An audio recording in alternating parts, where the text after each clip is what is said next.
Welcome to Matburn. We're here today with Coach Russ Cozart of Brandon Eagles Wrestling down in Florida. How you doing, Coach? Doing great. Doing great. Looks like you're outside getting some sun. Yeah, I'm just relaxing a little bit outside during this downtime that we're having. You getting any exercise in? I know you're crazy about exercising. Oh yeah, every morning, every morning. I Don't miss wish it. Don't miss a day. I wish I could say the same. You know, they closed my gym. I think that was a sign that I shouldn't do anything else. Well, it's kind of been a daily habit of mine, and I really enjoy it. It's my time to get away and just do something for myself, and it's, plus it kind of keeps me young. I think about all the days I used to do it. And you're still coaching, correct? Yeah. Yes. Yeah. Have you handed over the reins to your son Joe yet, or are you still the head coach? No, he's the head coach now. He's been the head coach for the last 2 years, and I'm his very involved volunteer.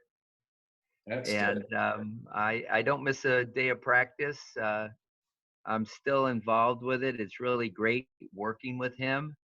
Um, he was my assistant for 2 years, and then he's been the head coach now, and but we work side by side.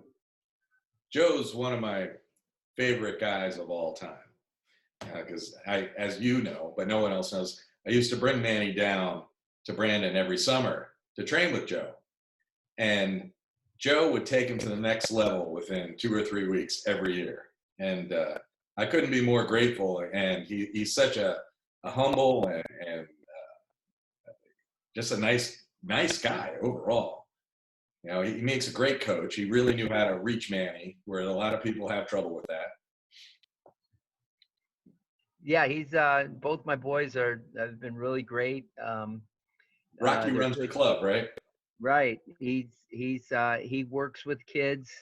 He works with our youth club at Brandon that we've had for 40 years, and everywhere I've been, I've always started a youth program and the kids program. Brandon High's going on 40 years now, and they both started in it when they were 4 years old, and now here they are as adults, and our youth program is open every Monday through Thursday year round, and Rocky mans that.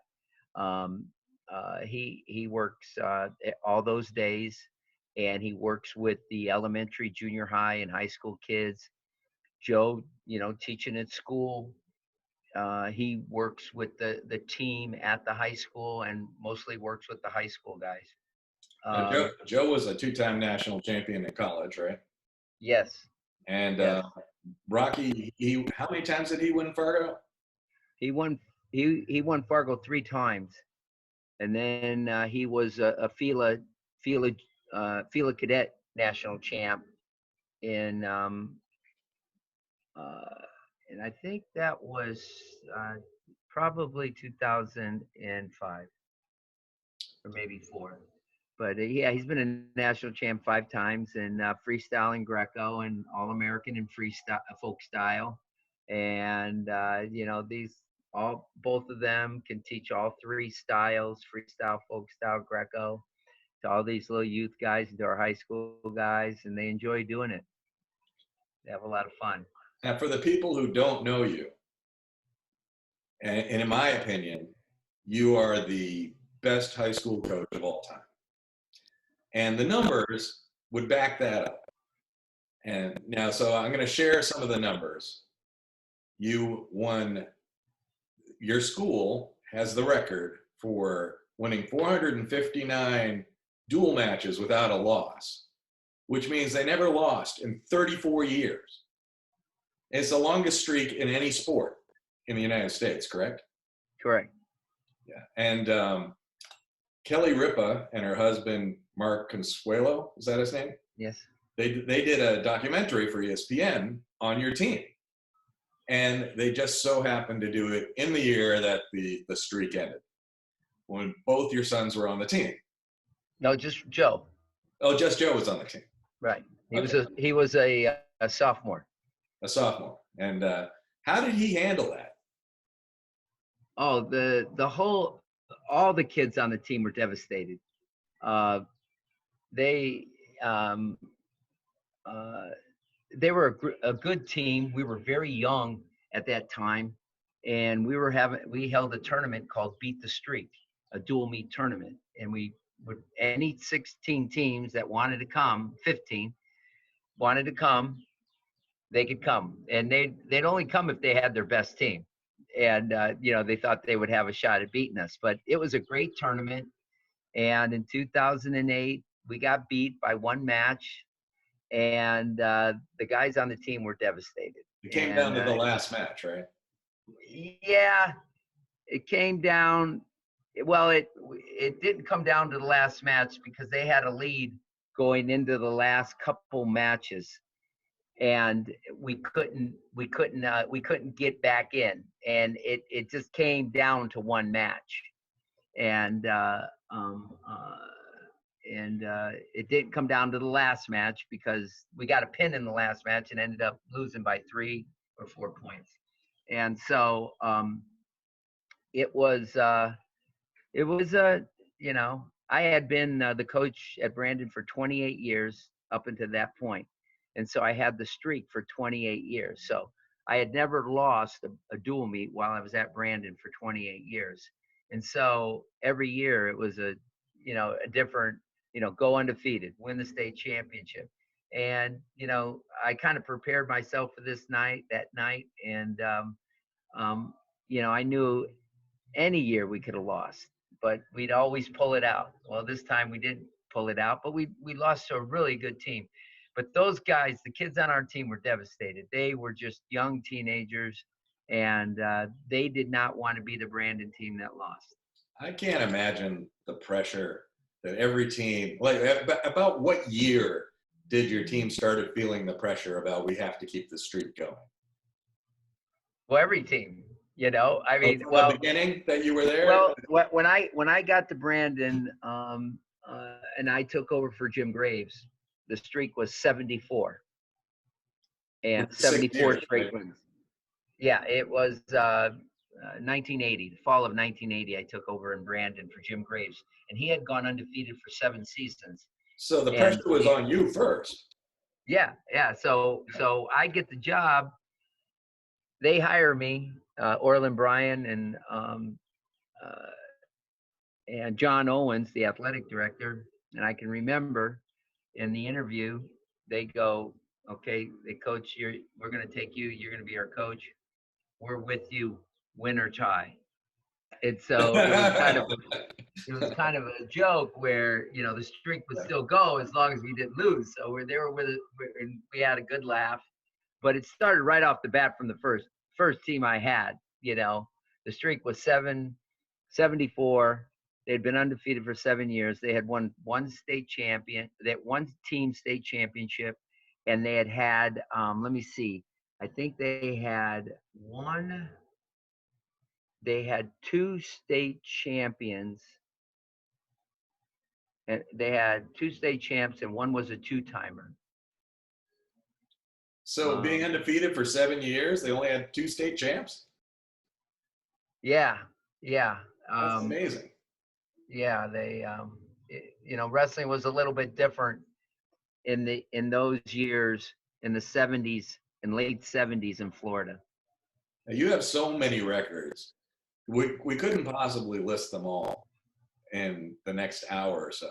But how many state champs do you have? I had 119 state champions. And how many national champions? Yeah. National champs out of my club, I think I had, out of the club I had over 90. Oh yeah, okay. 145 national champions, starting counting kids division, cadets, and juniors, and open and veterans. And you've had Franklin Gomez. Yes. In 2 Olympics. Yep, and Has he ever medaled at the World he's Championship? qualified for his third one. Oh, he's already qualified because I know the U.S. Right. canceled their trials. Well, he qualified through. He represents Puerto Rico. Yeah, so he doesn't have a wrestle off that he has to go through No, before. So he's all he's set. already qualified for his third one by And it gives placing in him, the Pan Ams. gives him a whole year to get ready. That's great. Yeah, yeah, it's a little bit of a hiccup, but hopefully we'll get started right back where we left off. Yeah, Have you been, he's a great wrestler. have you been to any of his Olympic matches? No, Do you plan on going to? no, no, I don't think so. I was I had the I haven't been able to get out and gallivant and see some of the big stuff, but I've seen a lot of the big stuff in the United States. I had the opportunity to work at the '96 Olympics in Atlanta and the 2003 World Championships in New York City. I had 96 was when Kurt Angle won. Is that correct? yes, yes, and we had 3 silvers in the Greco, and that's in Atlanta in '96, and we had a good freestyle program, good freestyle results also. What would you call the best era of wrestling? What years? The best era of wrestling ever For the U.S. for the U.S. Well, I always like my sons will be saying they'll say something like, "Wow, man, we did good with Burroughs and Snyder and all those guys. They won the team title." And I go, "Yeah, that's great, but don't forget, in '72 in Munich, and we'll start going over all the guys, Dan Gable, Chris Taylor, Crystal. Wayne Wells, and Gene Mill, or no, uh, I Sanders, and there were just a core of guys that did outstanding. Jimmy Carr was on that team, a high school kid at 114, that did very well. And they didn't have no fancy training center, and they trained at the colleges. They trained at places. There was an Olympic training center for them to get together and train for months. And but um, they were they were just American wrestlers that and I tell the story from some of their names slip my mind at this point, but they were just awesome. And it was just great to watch them on television. And I was a young kid at the time. Um, but I think wrestling is always been a very a good sport in America. All the way back to when it started in the '20s, the colleges, and they started wrestling. And America's always been a country of great wrestlers and great coaches, and not always had the greatest facilities and stuff like that, but just determination. And a lot of times, what a lot of great coaches say that know about American wrestling is that America just makes good wrestlers. Our spirit, our freedom, our desire to be the best. And all these guys in Munich and in all the Olympics, they just the epitome of the American spirit. To be the best and show that you can be a champion, and working hard to do that. And of course, I like the guys the younger times, but then again, I really admire the guys that are battling out now, battling all the Russians and the Iranians, and just I think we got some good rules now, that they're wrestling under. Back in the day when we had the clinch and all that, it was, sometimes it was wrestling was in an era of what in the heck are we doing? Yeah. And I like the old guys, and but we've had, it's really hard to pick. Barcelona, Sydney. I mean, we've always had just some great individuals doing great things. I'm excited about next year. We have so many talented wrestlers that aren't even going to be able to go, you know, because you got Dake and Burrows in the same weight class, and you got Taylor, and I think Jaden Cox is going to move up to take on Kyle Snyder. I mean, there's a whole lot of guys who aren't going to go, who are probably would be the best in the world if they went. Well, it's always been that way, you know, and even, you know, when I was aspiring to try to do, you know, I always had the dream as a little kid to wrestle and to be a champion and to make it. And it was always, even in the 60s and the 70s, you had to be the number one guy. Number two does not go anywhere, you know, and you'd watch the Olympic trials and you see who took second, you know, all these great American wrestlers. And you know, America is a hotbed of wrestling. We have such talented guys, and you know, we just have such a courageous spirit, and it's always been that way. Um, and that's, you know, when I talk to people, you know, it's not like making a basketball team where they take the top 5 guys, or they, you know, a soccer team where they're going to take 10 guys, or, you know, of course they have their positions. You have to be the best at a position. But in wrestling, it's the best guy in that weight class. He gets to go. Right. And then the Olympics cut 2 of the spots. So now there's only 6 spots, right? Yeah. Then they reduce the weights, and, you know, hopefully they're gonna, you know, you know, you hear a new sense. I try to listen to some of the like the head of FILA Wrestling, or the Worldwide Wrestling, United Wrestling, and I try to read and listen to him speak, and it seems like there's a, you know, a new thing happening in wrestling, and in the Olympic movement, and wrestling has a great set of rules now. It's really enjoyable to watch.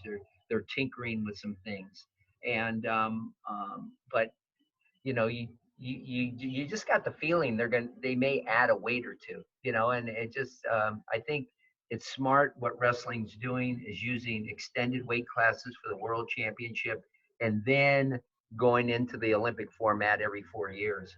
Um, but you know, hopefully they, you know, wrestling, world wrestling, you know, keeps advancing with women wrestling, and how great the women are doing, and then the leadership of wrestling, that there's women in leading positions, and refereeing, and administrative positions, organizing everything. And maybe the Olympic Committee sees this, and so they see what a plus it is. And it seems like there's a feeling they may add a weight.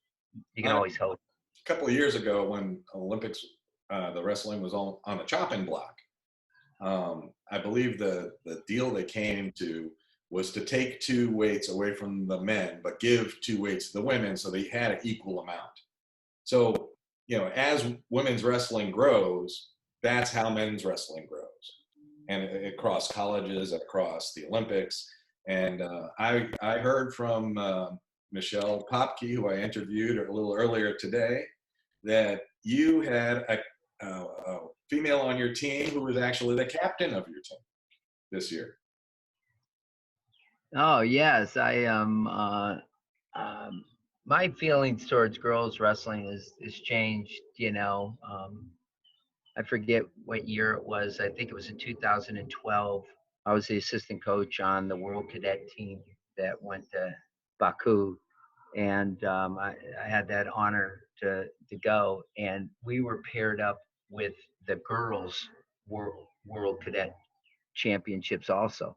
It was the Cadet Grecos, FILA Cadet Greco, and FILA Cadet Women's World Championship. And so I got kind of close with some of the parents, talking, and every night we'd sit out in the patio and just talk. And they were telling me about the stories on how their girls became good in wrestling, how they always had to wrestle guys, and just, you know, and it just dawned on me that wrestling is such a great sport. Why should only guys wrestle and benefit from the sport of wrestling? Girls can wrestle and benefit from the sport. I have benefited my whole life, is what it is because I have benefited from sports, and namely wrestling. And it just dawned on me that girls should not be deprived of this great challenge of the sport of wrestling. And so I kind of embraced it. Well, we've never had a girl make the, come out of the hallways and stay long enough. But we had a transfer. We had this girl, Emma Jones, who transferred in from another school, and she was a senior. And I was impressed with Emma from the first time I met her, and just just totally dedicated, the most dedicated person on our team. Never complained, worked hard, gave it 100%, was totally focused, was always was always her priority was wrestling when she was on the mat in practice, and just she never complained, never whined. She wrestled with the guys day in and day out, and was just a great person. And so Joe and I, said, hey, she can be the captain. She's worth every nickel of it to go out and lead our team and call the flips and lead our team and because she's a perfect example of a captain. As She my knows daughter, how to lead her. She knows how to lead herself. So when yeah. you know how to lead yourself, you can lead other people. And Emma was great. We don't have a girls' state championship. She trained with us all year. She went to the girls' state championship club that they had in Florida. She got 4th place, and I think she's going to wrestle in college. But what a tough girl! What a tough girl! It's not easy to make it through a Brandon workout. It's not easy to make it through a whole season of our workouts. I mean, we never take a day off. Every day is challenging. Every day is tough, and she never backed down once. Now, I'm sure she was the best listener too on your team. As Gabby, my daughter, also Right. wrestled, and she was a similar type where she was a leader. She was a captain of her middle school team, and she held all those boys accountable if they weren't working hard because she wanted to win. And they really bonded It with was her. great having Emma around. It was I was proud to have her on our team, and she was a great first girl for the Brandon Wrestling. And it'd be hard to. I'll be lucky to get another one like her, but hopefully I will. As a fan of girls wrestling, I'm pretty Oh excited yeah, about what you just said. So yeah, bring them on. Come on. great. Wrestling's not easy. If you can pass the test, it'll stay with you for the rest of your life. It's like I tell kids, I go, your wrestling life may only be 3 or 4 years. You may only wrestle for 3 or 4 years, but you know what? Wrestling's going to be with you until you're 90 years old. You're going to still be benefiting from these few short years that you've wrestled with me or wrestled with us or wrestled here. Just the four years of dedicating yourself, doing it the right way. You may be done at the end of those 4 years. You may never wrestle again. You may go to college and wrestle, but then you're going to stop. But your wrestling days and all the things that wrestling has done for you will stay with you until you're 100 years old. So that's the kind of sport we got. We got a sport that's very beneficial. It's the world's greatest sport, as far as I'm concerned. It should be on ESPN a lot more than the World Series of Poker. But yeah, every television station or corporation, they have their things that they go by, but you can tell wrestling's getting more airtime every time through the NCAA. And this NCAA tournament was supposed to be the most, like they were going to do every match, everything. And why are they doing it? There's only one thing that moves those guys, and that's audiences.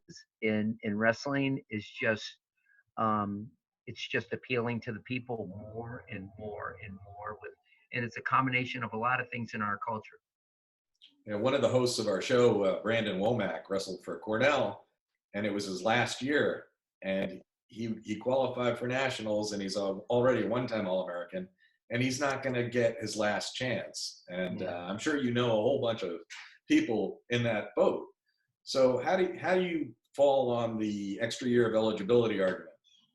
Well, I think, like, I'm like looking at it, and I would, of course, everybody has their own thing, and I think they should have just delayed it.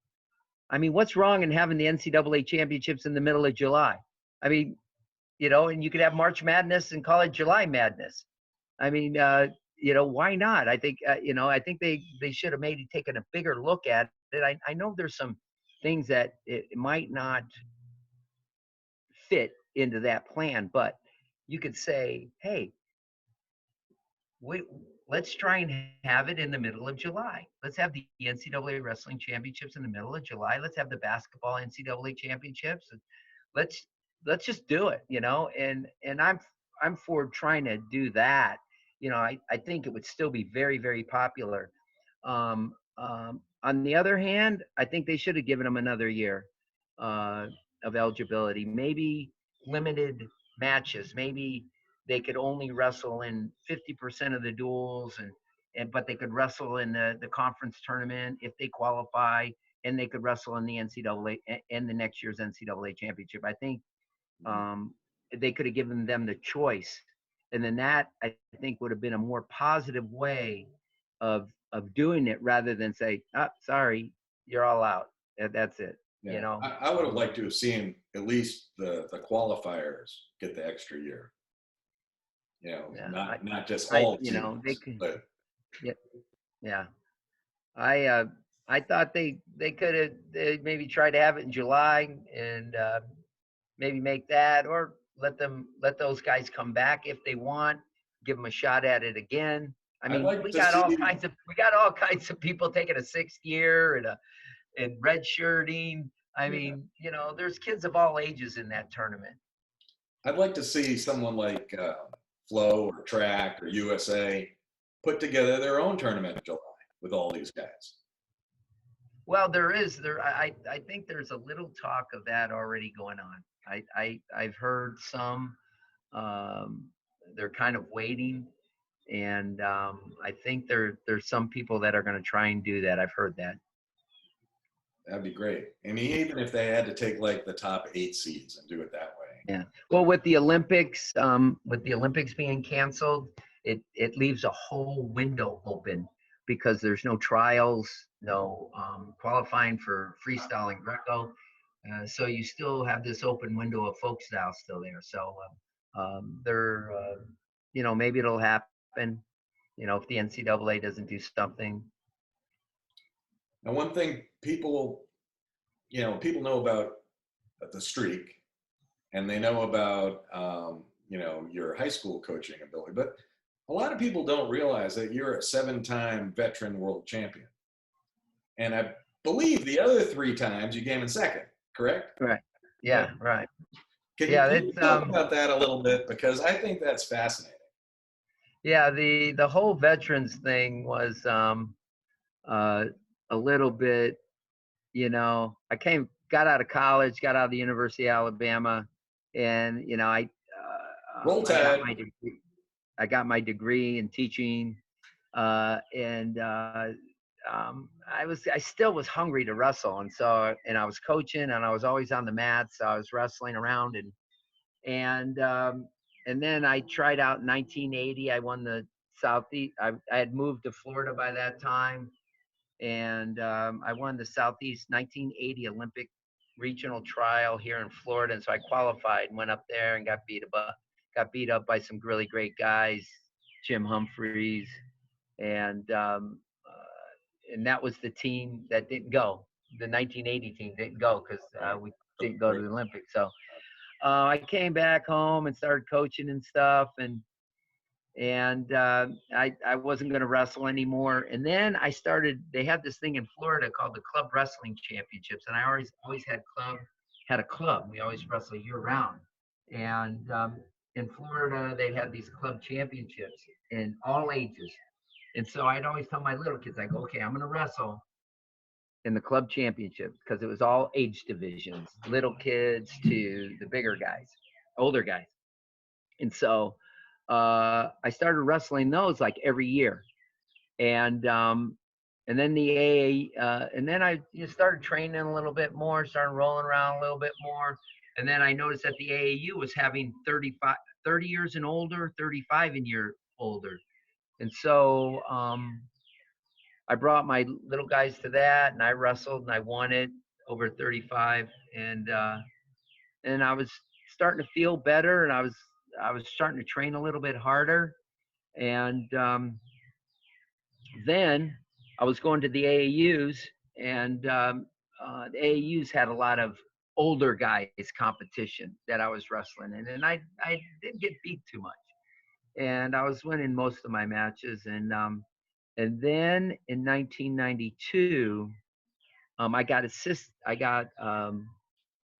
selected. I was in the USA coaching pool, and I got selected as the assistant coach for the junior Fila Greco team for the Junior Fila World Championships. I was the assistant coach. 1992. It was in Cali, Colombia. The head coach was Bill Martell, a great Greco man from California, Concord.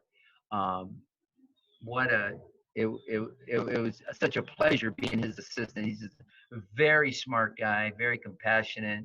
I learned a lot from him, and I was only around him for about 2 weeks. And so we trained at Florida Atlantic University down in Fort Lauderdale, and the freestyle and the Greco team were there for a week, and I drove down there, and I was helping training them, and with Bill, and we had a bunch of great guys, and a guy that was on the freestyle team was Brandon Slay. And I remember talking to Brandon in the dorm at Florida Atlantic. And so then I kind of found out that in Cali, paired with the FILA Junior Championships, was the first FILA Veterans World Championship. And I was like, well, maybe I could wrestle in that, maybe I could do that. I brought it up to Bill. We were talking one night. He goes, yeah, you ought to do that. And I go, well, all I got, the weight class is 149 pounds. I got to lose about 7 pounds. He goes, well, do it. Go ahead. Train. And I go, well, I got to ask USA, because I'm here on their dime. So I'm supposed to be the assistant coach. He said, it'll be all right. So we called up USA. I think it was Bill Shear was the head. He said, yeah, it's all right to do it. So we fly over to Colombia. Did USA not know there was a veterans division? Well, it was the very first one, so it was like, no one was really taking it seriously. They knew it was there, but they were sending a FILA freestyle Greco team, junior team there. Right. And it was the world championships for those guys.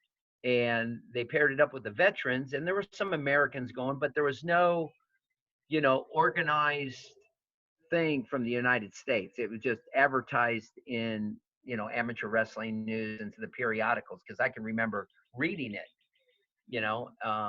when I got assigned to the whole thing. And I'm going, wow, man, this, I might be able to do this. So what was the opening age group for that division? What's that? What was the opening age group for the division? Then it was 35 and up, and 35 and over, and I was 38. 38. Okay. And it was in every 5 years was a category. So A was the youngest, 35 to 39, and then it went to B, which was 40 to 45, and so on. They went all the way to E or F. I'm not sure. So anyways, we get to there. USA Wrestling says I can do it, so I make sure I coach all the Greco guys, and the veterans was after. And so I get done with all that, and then they have the veterans tournament, and I had to lose about 7 pounds, and it was hot in Colombia, Cali, and there was an outdoor wrestling area, and I just went there and started wrestling with people, and I started sweating a bunch. I went running, and I ran into Joe Corso, and Joe was helping me out. I had known Joe from he had lived in Tampa a little bit, and he trained at Brandon while he was training for the was it the 84? Yeah, 1984 Olympic team he was trying to make. and he was training with me, and we got to be close friends. So I ran into him in Cali, and we started wrestling and stuff. And he says, "What are you doing?" I said, "Well, I'm trying to get some weight off. I'm trying to make weight for this veterans tournament." He's going, "Wow, man, that sounds cool, you know." And so, anyways, I go, "What are you here for?" And he was, I forget who he was there with. I don't know if he was with DuPont, John DuPont, and that crew, or he Box was with catcher crew. somebody else. Yeah, and so, anyways, I make weight, but it was really weird. They didn't have the weigh-ins at the wrestling site because John DuPont was weighing in, and there was something like there was a rumor that Colombian terrorists were going to kidnap him or something. We're going to try and get him or something. I don't know. So they haul us off in a bus, and and they take us out to a military base, and that's where we weighed in. I could remember I was all sucking dried. I was cutting weight. I barely made it.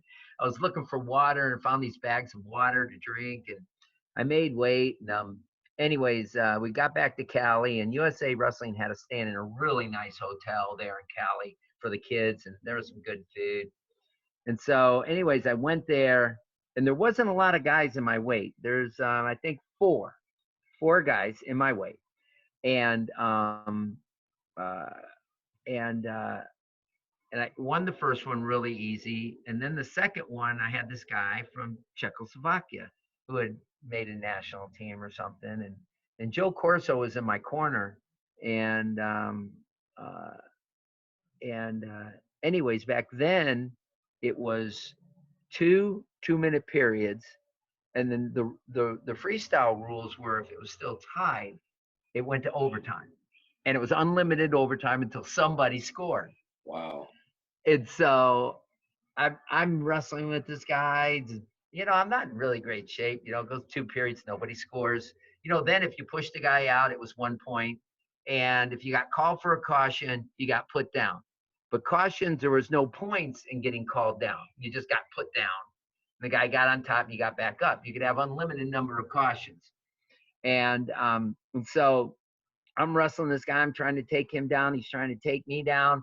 It gets into the second period, second 2 minutes. There's no takedown. You know, I'm getting really tired, and it's like the first time in my life I'm going. I'm just gonna fall down on the mat. I'm gonna let the guy on top. This is crazy. I'm almost passing out. You know, I was like, I don't know if I can stand up any longer. You know, I can hardly tie up with the guy. I'm barely keeping my butt inside the circle. He's coming after me, you know, and so I think I got a bloody nose. And I'm wiping it off. And Joe Corso's in my corner. He's yelling at me. He's going, "Cozart, you can do this. You can do it every time." And I'm getting this blood off, and he's helping me. He goes, "Cozart, you can do this. You can beat this guy. You can beat him. I know you can beat him. Just keep going." And so I get back to the center. I put my hands on my knees, and I never look at. Usually when I'm wrestling, I never look at the other guy's face. All I'm looking at is his hands, his feet, his knees, and I just pick up my head, and I looked at him. I looked in his eyes, and what I saw was his eyes were bloodshot red. It looked like the guy was going to have a heart attack any minute. I looked at him and I go, "Holy crap." I go, "I'm not that tired." And his eyes were red, and his face was red. His eyes were all watery. And I just said, "Oh, man, I'm going to get this guy." And so the referee blows the whistle. I go out. I just start pummeling in. I just start getting double underhooks. He starts backing out, and I just hit this foot sweep and lands right on his back. And I fall on top of him.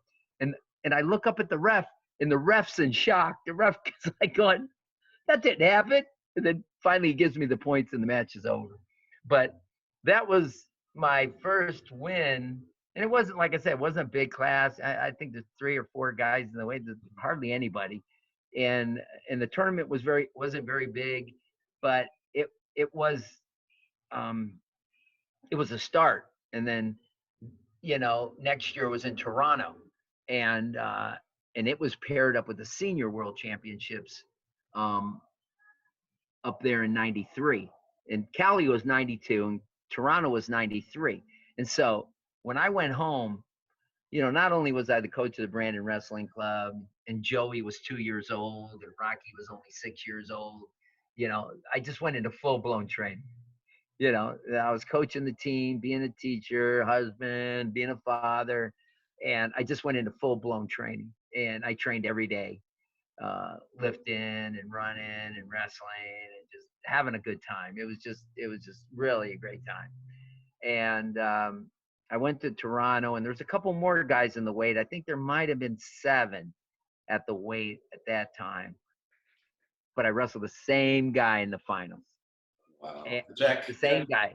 He had won his side of the bracket. The guy from Czechoslovakia, Joseph Jerbak was his name. Joseph Jerbak. And uh, and I wrestled them in the finals again. But the rules have changed again. Okay, the rules now is that you had to score 3 points. And What, in the overtime period? The winner had to score 3 points to win. You had to score 3 or it went overtime. The winner had to get 3. Or was it 3? Yeah, I think it was 3 points. You had to score 3. If it was 1-0, it went overtime. If it was 2-1, it went overtime. Okay. And so all summer or all year I've been training, get the takedown, get the gut wrench, get the 3, wrestle out. And so I got the takedown. I got him on a takedown early. I got the gut wrench early, and I had worked on those moves all year, and I beat him 3-0. And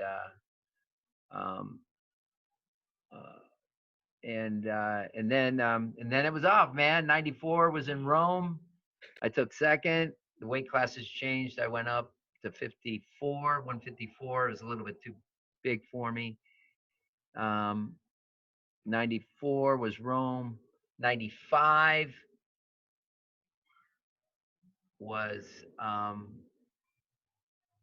95 was Sofia, Bulgaria, and I took second again. I cut down the same weight class as 142 or 154, so I cut down to 142, and that was the weight I wrestled in college at Alabama, and that took some effort. But in Rome, there was about, I think, 12 or 13 in my weight, but in Sofia, it was the biggest veterans tournament to that date. There was like 25, 30 guys in the weight, and it was just a huge tournament. And I took second there, lost to an Iranian. In Rome, I lost to a Russian. And then in 96, I broke my leg training. And so I was wrestling with one of my high school guys, and we're right at the end of like an hour 3-way we were going. And I missed that one. And then 97 was in Switzerland, won that. 98 was in France, won that one. And yeah, I won a bunch of them. It was just great. And then the last one that I won, I was 51 years old, was in the Czech Republic. It was in Hardakolov, right outside of Prague. Did you see this Czech wrestler again? What? Did you ever see the Czech wrestler? No. After Toronto, I never saw him again. I used to ask his buddies that would come and said, when I'd ask about Joseph, they would just wave their hand over their leg, say his leg, no good, no good. No good. He obviously hurt his leg, and but I won in Switzerland, France, Germany, Romania. I took second in Switzerland again. And then the last one, this was going to be the last one, was in the Czech Republic in 2004, was going to be my last one. And because I was 51, and now I look back and, I'd blow out, my ribs would pop out and stuff. I'm going, man, this is getting really crazy. So I wrestled in 10 world championships over 13 years. And I had won USA Nationals every time. In fact, in 2004, I won the U.S. Nationals in freestyle, Greco, and folk style. So I got the triple crown in the veterans division. And then I won the world championships in the Czech Republic, my last one. And there's always great stories with each one, but that's when I stopped and I said I got to save myself for coaching it. It was getting a little bit too crazy. That's funny. But I'm 51 right now. And now I feel ashamed that I haven't even gone for a walk during this quarantine. all right after this, you got to go for Yeah, a walk. we will. But anyways, but it really kind of rejuvenated my coaching career also, and my coaching knowledge. It kind of got me to another level. I got to experience putting on a singlet again, getting in the match, feeling the butterflies. The thoughts of losing, of not fulfilling yourself, the idea of dedicating every day to training, the benefits of the benefits of course you want to win and get the gold medal, but that's not the total benefit of the sport. The benefit of wrestling is training every day, the climb up the mountain, the every day, the going up and getting setbacks and then keeping on going. That's the what I really loved about this and what brought me back in touch with the kids on my team. Yeah, and at Having that that time you empathetic. were coaching in high school. So Yeah. Oh, you were yeah. I was really still leading, coaching. leading by I was example. still coaching and still training, and it was great. It was great. I was very thankful and blessed for the times I could put on a singlet and get back out there and wrestle and just have a bunch of fun and do it.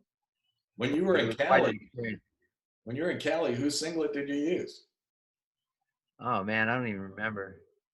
I think I just had one. One of the 16-year-old kids? No, no, no, no, no, no, no, no. I think I got a USA singlet. Yeah, whenever I wrestled in the worlds, I always had a USA singlet on. I always, I felt, I and I bought, the USA warm-ups. I would have the USA team warm-ups. USA Wrestling would offer us a package that we could buy. I would buy the singlets and buy the warm-ups. And It you took it those to was a Cali feeling. with you the first time and you didn't even know you were competing? No, I had an idea. I might have it. I think I might have borrowed one of the kids on the team singlet so I Yeah. could have a USA singlet. So I think that's. with all these accomplishments that you have, and we could go on for hours about it. I mean, I I just found out that you were just nominated to be in the National Hall of Fame for coaching. Is it for coaching or just wrestling? Well, yeah, a contributor Yeah. So as a participant. you're Yeah, it's a not great in the honor. National Hall of Fame yet, which is astounding to me. Some people think that there's a thing out there. It's been circulating among some of the wrestling journalists that there should be more high school coaches in the National Hall of Fame. More high school coaches. There's not a lot of high school coaches. I think there's only 4 or 5, just really great guys. And there's a lot of deserving guys out there now, but I think there's only 5 in there, and and all of them are great, guys.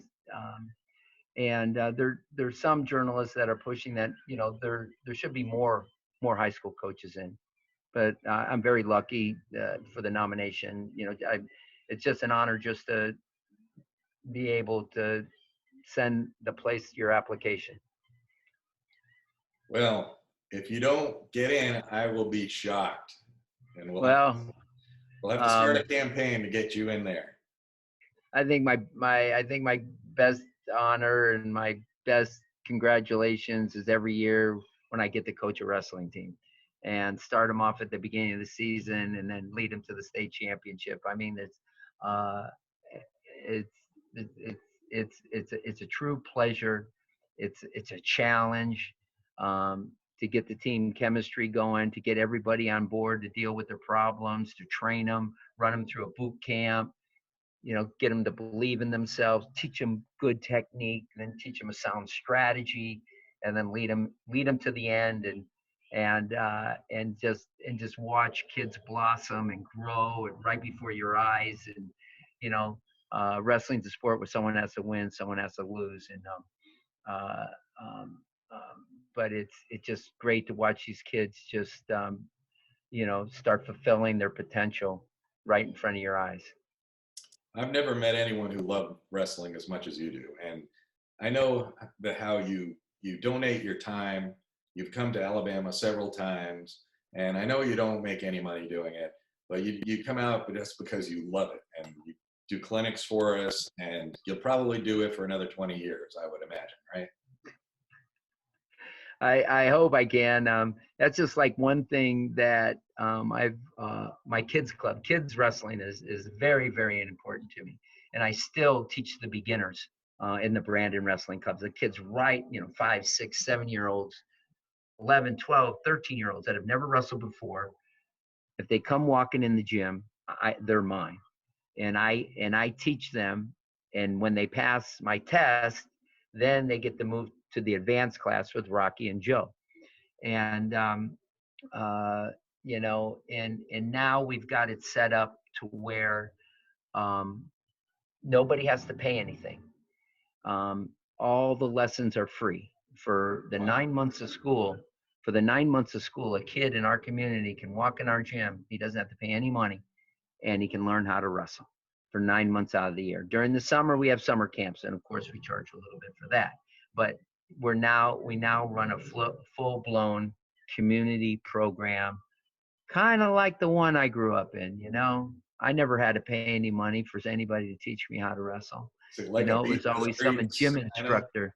It was always some gym instructor teaching me, double leg, half Nelson, so it's my way of kind of bringing back some of the old type community stuff a community can offer to a kid, and or girls. We got girls in there, we got guys in there, we got kids in there, we got, walk in, come on, let's give it a shot, let's see if you got what it takes. I know when you come give the clinics to us, you tell the kids there's no secret formula to winning. You got to learn the basics, and basics win championships. But no one teaches the basics better than you do. Well, I've had, thank you. I've had a lot of practice as a teacher, and I've got my formula. I've learned from wrestling instructors all over the world. Um, I've read books from all over the world. Wrestling is revolves around basic fundamentals, and if you can teach a kid that, then he can learn any move in wrestling. But he's got to learn the fundamentals, uh, and you just watch the rock stars of today and on the mat. They're just shooting singles, shooting doubles, changing levels. Good sprawls. Good reattacks. The action's so fast now. It's just turning into a beautiful sport. And and wrestling's a martial art. It requires a lifetime to learn. And some people just pick it up for only 1 or 2 years. But it's a sport where you can spend your whole life trying to master certain things, and you have to have patience. Where's your club located these days? What's that? Where's your club located these days? At the high school. It's at the high school. Okay. I Right. remember Right. when it was on the above the store. Right. I went into the private business for a while, and I didn't like it. It wasn't me. I learned a lot about landlords. The only thing a landlord does is the only thing he's good for is raising your rent. So Yeah.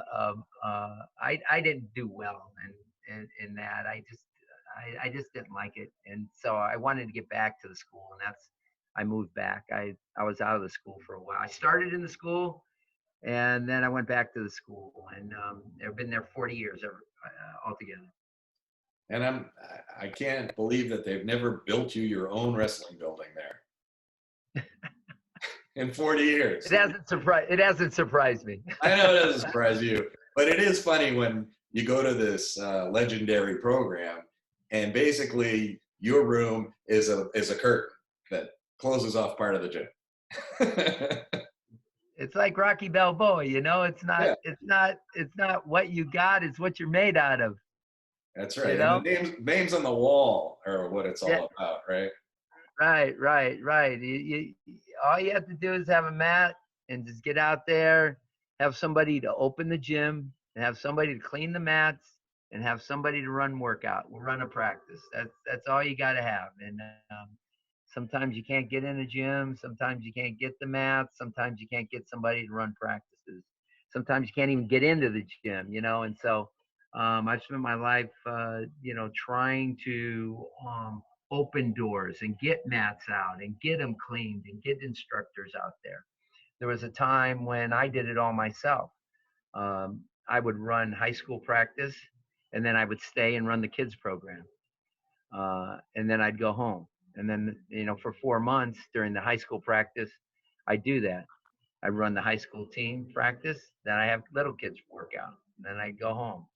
And then when Rocky graduated, came back, he started helping me. Then he was the first guy that would help me with the kids club. And then Joe graduated, he comes back. Now I got all kinds of help, man. It's easy. Now we're running a corporation. Very nice. You should franchise this. Yeah, yeah, yeah.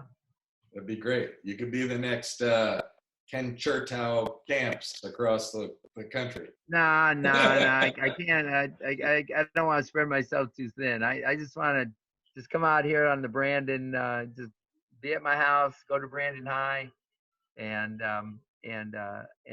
whoever wants to come in, I'll teach them. I assume you're planning on having the camps this summer, right? Oh yeah, yeah, yeah. They of course they cost a little bit, but we run a great camp. We always give specials out. If you buy one camp 1 week, we give you another week. We have a morning session, a night session. We do it right there at the school. If you come from out of town, you get one of the get a hotel room here at one of our many hotels that are just like 5-6 miles away. We run a Monday through Thursday day camp and night camp, and every other Saturday we have a tournament at Brandon. And And you give yeah, out free shirts. oh yeah, and you get a camp T-shirt. You get a Yeah. camp T-shirt. Every guy gets a camp T-shirt. And I've been running camps now at Brandon for about 25 years now, and I really like them. I think they have a really lot to offer, and we have technique. We do live wrestling every session. We have technique every session. We do a short morning run in the morning workout. We lift weights in the morning workout also. And then we climb a lot of ropes because we have a lot of ropes at Brandon. And so a typical day is a short morning run, technique, live wrestling, some weightlifting just to get in the habit of learning some good lifting, good lifts for wrestlers, and then rope climbing. And so I try to teach them, all three phases of wrestling, which is uh, technical, which is learning moves, tactical, which is strategy, and then strength and endurance, which is part of your conditioning. Well, as you know, some of the best memories I have with Manny were the summers we spent in Brandon. And we had a little routine where in between the sessions of your camp, we would go to Smoothie King and we'd get a smoothie, and then we'd go next door to the sushi place. And we did this every day. And Manny just loved it. So we Yeah, did it's that every year. yeah, I really enjoy the camps. If anybody's listening and they want to have more information about our program, we have a website, brandoneagleswrestling.com, and we our camp schedules there. And if there are And any, at the camps will be me and of course Joe and Rocky, and also we have some other great guys that like to drop by, like Anthony Grajales. He's a four-timer from me that wrestled at UPenn, is now in the area. He likes to get away from his day job, jump back onto the mats every once in a while. So we have some guys come in every once in a while. That's always good.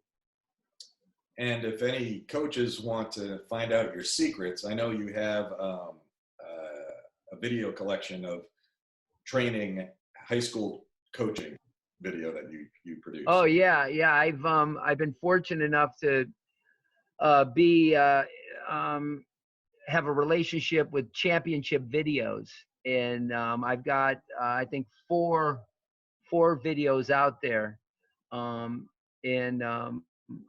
we have an all access one, Brandon All Access. But my latest one was about 5 years ago. I think it was 5 or 4 years ago. Um, I made a video with them called Folk Style Pummeling, and it was something that I developed over the years. You know, when you're always on the mat, I call it my laboratory. You know, when I'm teaching little guys, 4 and 5 and 6 year olds all the time, then I'm teaching high school guys all the time, and then I'm always watching college wrestling. You see moves, and then you try and teach somebody something, and they really don't get it, so you try and figure out another way to teach it. And wrestling is all about being able to teach a kid, a person, a move in the shortest period of time possible. And because you only got so much practice time and so much technique time, that you want to try to teach them something, and then they got to remember it. And not only, you know, wrestling is more than just remembering numbers. Wrestling is like a dance. You've got to remember to put your right foot here, your left hand there. You know, so when you're teaching somebody a move, it's more than showing them it one time. You got to show them how to move their bodies in a way where it simulates the move that you want to do, and then they got to repeat it, because it has to become muscle memory to them, and it's got to be a habit, and their moves have to be instinctive. They think it, they do it. They react, they do it. They blink, they do a double. They blink, they do a sprawl. You don't think. Your body reacts to certain stimulus. So you have to train them and do that. And the best way in wrestling is develop drills, practice little drills, and you know, it's like a wrestling coach's little diary, little Bible. He opens it up, and he's got all these little drills that he can teach his best moves, and his kids can learn them. And I've developed some of that stuff, and one of them was folk style pummeling. When the hand fighting craze was going on in the takedown position, Iowa was coming out with it. It was hard to really just teach it. Okay, you got this tie up, you got that tie up, you know, okay, we got this other tie up. Well, how do we blend them all together where you do them all in a row, and it only takes 1 or 2 minutes? And so I developed this folk style pummeling routine, and it just is worked. It's just unbelievable results. I mean, if you had something that you got the results every time you did it, that would be 100% return value. The folk style pummeling drill is 100% return. It's just super. And I have some of these videos out there, and I'm, you know, my workouts and Joe's workouts, I'm trying to teach them, is just 2 hours of drills, one drill to the next drill. And then we stop and slow down and show, okay, hey guys, we want to learn this little thing. This is what's going on now. We want to make sure that you're able to counter this move, and then we might be able to take advantage of this move that we can do off of this. And so, yeah, I have a bunch of videos on Championship Videos, a bunch of great coaches, Championship Video, and they do all sports. They do every sport, and all the great wrestling coaches are on it. And if coaches haven't been to this, they should go there and and um, and um, and purchase one if they think it's good. I mean, when I was young and I was a coach, I couldn't get my hands on enough video. Of course, it was VH VCRs then and stuff, and we didn't have no flow wrestling when I was a young coach. Everything was video, and you just, you know, it was really hard to get it. But now they're all out there, and there's a lot of great knowledge that you get, and I would definitely recommend it. Also, if they haven't watched The Streak yet, you Oh ought to yes, buy it on Amazon, and and watch the Eagles lose and then win the state championship all in one time. It's a great, All in an great hour movie. and 20 minutes, I think. Yeah, I own that myself. I Yeah. really enjoyed it.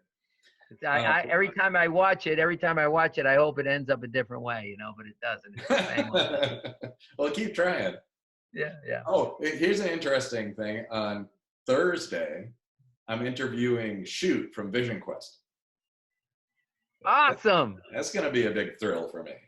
Yeah. The guy that plays the guy that beats him, Matthew Modine. Yeah, I see. Yeah, you see Matthew Modine? Well, yeah, he sometimes I follow him on Twitter, and he always loves tweeting about Vision Quest, the second greatest wrestling movie from the streak is number 1, of course, and Of course. Vision Quest is number 2. But what a great soundtrack, huh? What a great soundtrack, and what a great movie that was. Lunatic Fringe. Yeah. Then is it Foreigner? No, that the rock band that well, it's Red Rider or Red Rider did Lunatic Fringe. Yeah. Right. Then Foreigner has a couple really good songs in there too. Madonna's Crazy for You. Oh yeah. You gotta love that one too. I read an article this week where Matthew Modine said that when he was on set, they told him that Madonna was going to be the next big thing. And he said that she looked like Boy George and he wasn't very impressed. Well, if you look at her in that movie, and at that time she was all pigtails and boxing gloves, so Yeah. Or the hand gloves. When is the Hall of Fame vote going to be? Not sure. Okay. Well, we wish you luck, and I really appreciate you coming on Matburn and spending your time with us with your great stories. And I hope you'll come back again sometime. Awesome. It's always great talking wrestling. It's great. Thank you very much for having me. Thank you, Coach. All right. See you.